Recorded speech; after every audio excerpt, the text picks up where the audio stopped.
Hey there, welcome back to Work-Life Harmony. So if you are listening to this episode on the day it actually drops and is available to you, which is July 11th, then you are listening to this on my 50th birthday. So here we are, July 11th, 2023.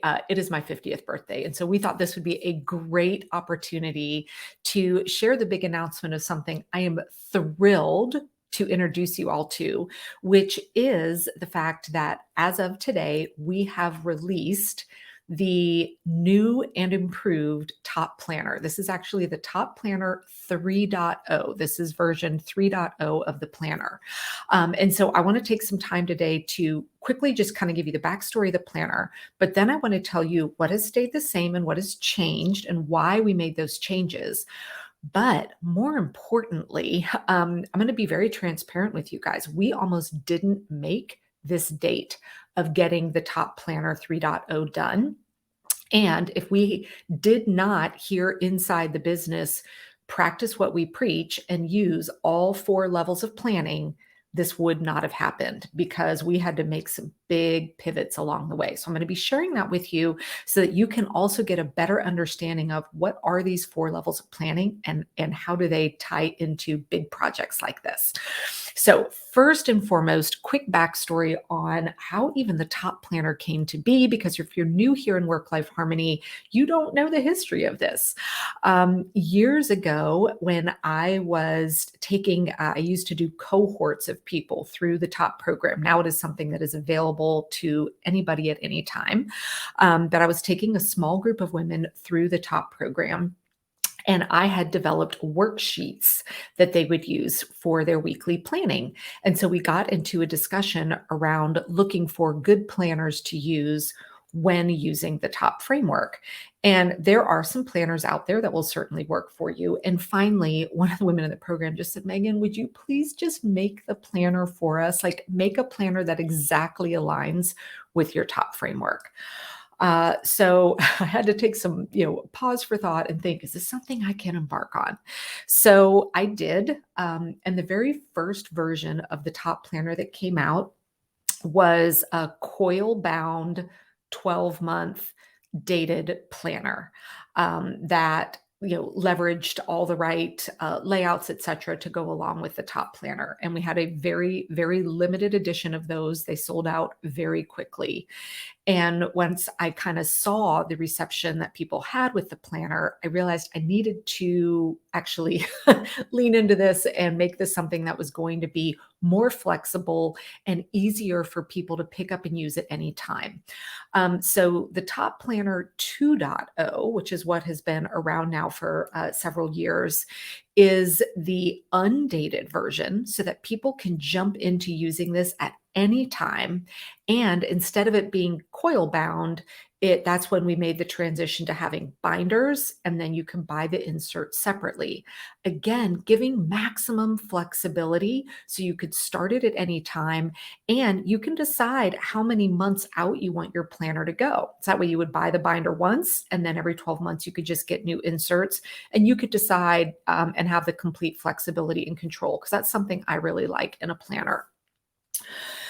So again, this has been out for quite some time, and we always take feedback, always looking for ways to improve. So we've been collecting suggestions for changes to the Top planner for quite some time now. Now, at the end of last year, in Q4 of 2022, we were doing the annual planning for the business for this upcoming year. And I knew that this was the year that it was time to collectively take all the feedback we've gotten and create the new version of the Top planner. Just based on inventory levels, the timing was going to be right. So at the end of last year, we made the commitment with the goal of July launching the Top Planner 3.0. So let's pause on kind of the planning side. And I want to first tell you what's different, what is the same with the new version Top Planner 3.0. So here's what is the same. I have not changed the planning framework, right? So it's still going to be a weekly and monthly planning planner, meaning I don't believe in daily planning pages. So it still has the same weekly layout. It still comes with 12 months. It is still undated.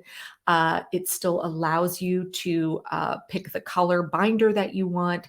And that way you have complete flexibility of using this. So that those core principles that are so incredibly important with a planning tool, those are still the same.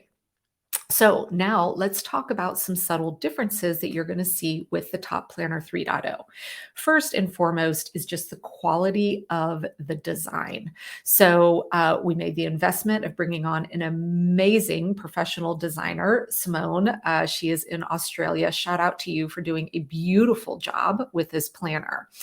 And so you're going to see while the structure is the same, the design has just really, really been leveled up.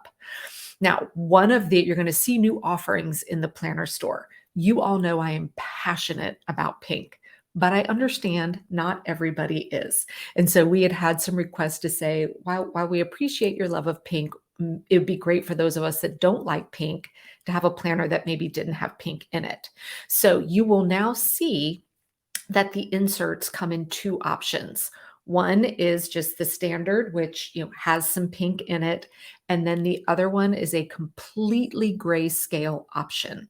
So there is no pink anywhere on the inside of the planner. So if pink is not your thing, you can now choose to get a grayscale version of the inserts or the standard version of the inserts. Now, another subtle change is one of the parts of the planning process is around how we reflect at the end of our weeks and months. And so in between each of the weekly pages, there's always been space where I kind of have some prompts to help people reflect the right way on their week, to figure out what to keep the same, what to change, etc. And so you're going to see some updates there on those reflection pages. And I think you're really going to like some of the questions and thoughtfulness that we've put into that. Now, here is the biggest change that you are going to see.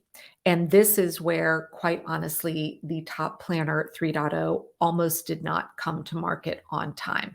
And to be perfectly blunt, it's coming to market almost 2 weeks later than what the original plan was, because the goal was for July 1, and here we are releasing it on July 11th. So the changes that I just mentioned were all in the works. They were planned. Now, right before it was time to actually go to print and get test prints of everything done, we came to find out that an integral piece of the binder itself, so the Top Planner 2.0, the inserts were a 7x10 paper size, so it had a custom binder to go with it. And inside of binders, you've got that metal piece with the 3 rings that you open up. Well, the metal piece that works with a 7x10 planner size is no longer available, we find out, like literally nowhere. All of the companies, both US-based, international-based, were no longer producing that size, and they were only producing the 2 standard sizes.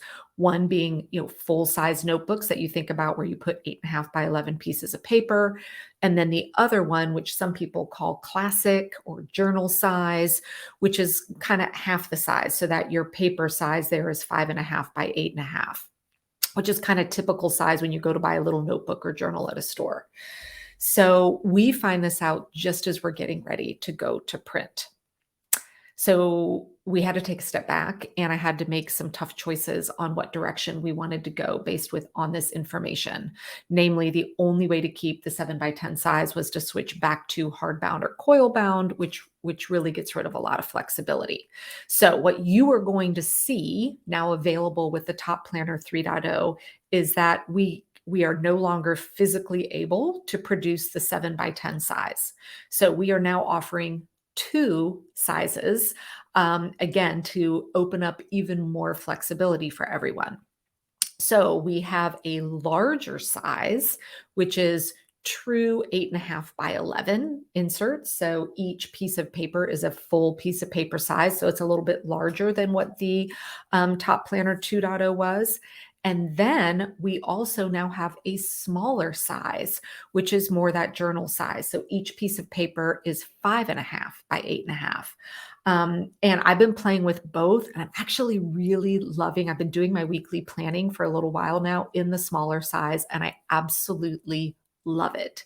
Now, this may not seem like that big of a shift, but because the ratio of the inserts changed, like 7 by 10, then going up and going down, that meant that our poor Simone, the amazing graphic designer, had to rebuild everything twice. So had to rebuild it all for the bigger size, rebuild it all for the smaller size. This was no small feat. Um, this also, you're going to see another change in there was we actually had some people who loved hot pink as much as I do and wanted to see that as a binder option. So we now have 4 colors instead of we had the 3 before. So now you're still going to see the same light gray, the same dark gray, a softer pink, and then the hot pink. So we have 4 different binder options. So again, if you love pink, you can go all in. If you don't, you can get binders and inserts that have no pink on them at all. So that's kind of the core fundamental changes that you're going to see. It still comes with the pocket page. We have bookmarks now available for both sizes that clip into the binder that help you quickly open up your planner to the page that you need.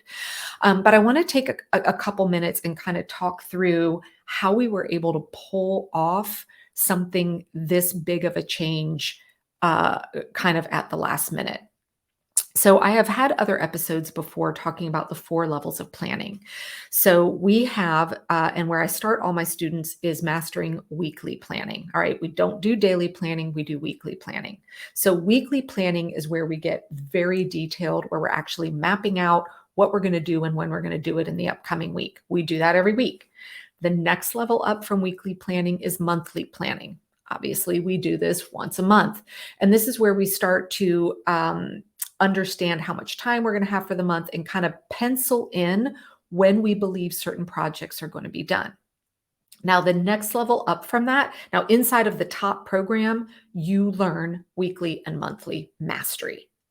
The next levels up from that is quarterly planning, which is what we do in the Planapalooza community, and annual planning, which we also do there as well. Now, quarterly planning is obviously done every quarter, and out there is where we're starting to map out 90-day, all of our milestones kind of in the next 90-day window, and then annual planning. Now, once you've learned all of these, the real power is in how they work together and support one another. So when you have mastered weekly and monthly planning, now we're ready to introduce more of that strategic planning that we do in quarterly and our annual planning sessions, so that we're able to finally work from that kind of strategic all the way down. So as I mentioned, last year when we were doing our annual planning for the business, we had mapped out that we knew we wanted to launch the new top planner, ideally at the start of Q3. I wanted to kick it off on July 1st. Now, because we had that goal set, when we stepped in and did our Q1 quarterly planning for 2023, we knew where we needed to be in order to make that July 1 date that we set in our annual planning. So we were able to say, okay, by the end of Q1, we knew that we needed to have all of the designs ready to go so that we could be doing test printing through April, and that gave us plenty of room to get the printing done before July. Now, I always want to plan in buffer time because you don't, think a lot of pieces out of our control. So my goal was to have everything ready to go at the end of May so that we had the month of June to take photos, get all that stuff ready to go. So we had our Q1 goal of having all the prints and everything ready to go. Now we hit that goal, but just as we were getting ready to step into our Q2, that's when we discovered that we were going to have to do some significant regrouping. Now we learned that right at the end of Q1, so that then when we sat down to create our Q2 plans, we had to back into what was going to be realistic for us at that point, knowing that we thought we'd be going to test print at the beginning of Q2, but now we needed another month to be able to go in and do all of our redesigns. So collectively, we met as a team, kind of looked at, best case scenario, worst case scenario, and we all felt comfortable changing our go live day to today here, July 11th. And then as we stepped into our monthly planning, we were able to pinpoint key milestones that we would need to hit along the way in order to achieve that. So without the annual plan, without the quarterly planning, without the monthly planning, what would have happened is we probably would have waited till March to even start this entire project. And then we would have found out, way too late that there's no way we could have hit July. And honestly, we probably would have been lucky to have even made Q4. So this is the power of utilizing all of these different levels of planning when you're working on longer term, more strategic goals. Because when you have this due date out in the future, like we did, we were discussing this last November to say, hey, we want a July 1 launch date, right? That's 7 months out into the future, 8 months out into the future. Because we had established, all right, what are some of those milestones that we need to see along the way when we were doing our quarterly planning? We were able to absorb the changes needed, do some replanning, and notice, yes, we did have to change our final date. Instead of a July 1, it moved to July 11th. But if we had not done all of kind of those key milestones and that high level planning, again, we wouldn't have started as early as we did, and then we would not have been able to have recovered from the supply chain challenge as quickly as we did. And then we would have pushed our launch date so much later.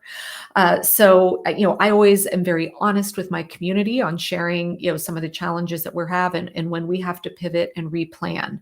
But I thought that this would be a great opportunity to kind of share with you a little backstory of how the planner came to be, the exciting new changes that we have available for everybody.